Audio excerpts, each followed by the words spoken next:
Hey, real estate friends, Mike Gold here with RE/MAX Alliance. Thank you so much for tuning in. All right, in today's vlog post, we're going to be covering renting versus buying and what is the best option for you. All right, so point number one that's covered in the vlog post today is renting is going to increase over the period of time. It's safe to say that rents will continue to rise, or at least historically they have been.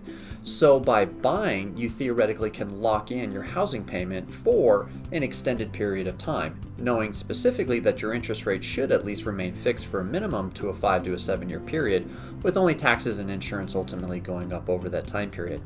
Item number two gives you the freedom to customize your living space. No more having to call the landlord and saying, hey, can I paint the wall, or can you take care of this? Item number three is privacy. Does it annoy you when your landlord has to come over? Do you have maybe one that's a little snoopier or invasive? Well, owning your house is going to completely eliminate this.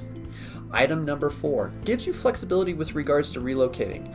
Here in the state of Colorado, and venture the case, it is the same in other states across the nation, is that when you sign a lease agreement, you have an obligation for that lease through the duration, and there are prepayment penalties that are involved if you decide to break that lease. So again, if you are in a home and you need to relocate quickly, real estate is a lot more liquid than it was in years past. So being able to either sell quickly, rent out your home, or put it on the open market with some of the appreciation that you may have gained while you've lived there is definitely a possibility for you. Item number five, and that is equity. Yes, let's face it, every time you cut that check to the landlord, they are making money off of you. They are getting principal paid if they have a loan, or they're getting a rate of return on the money that they've invested in that property that they own. So why don't you flip the table and make you the one who's benefiting from that equity position? Item six, tax advantages.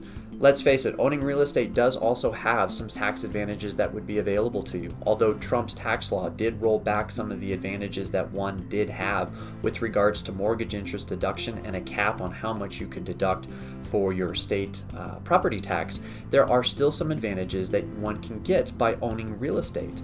Also too, let's face it, for long-term wealth, owning real estate is where it's at. So if you're thinking about renting versus buying, contemplate these 6 items and identify if they do work well for you. And the other major key thing that I always tell all my buyers when they're contemplating continuing to rent versus buy, and that is how long you're planning on residing wherever that you're currently living. If that answer is 3 years or more in today's marketplace, you should definitely be thinking about buying a home versus continuing to rent. If you'd like to find out more information on this, take a look at our blog post. And if you like the information you're listening to, give us a thumbs up, subscribe to the channel, or give me some specific questions and I'd be happy to answer them for you. Again, Mike Gold with RE/MAX Alliance. Thank you so much for tuning in.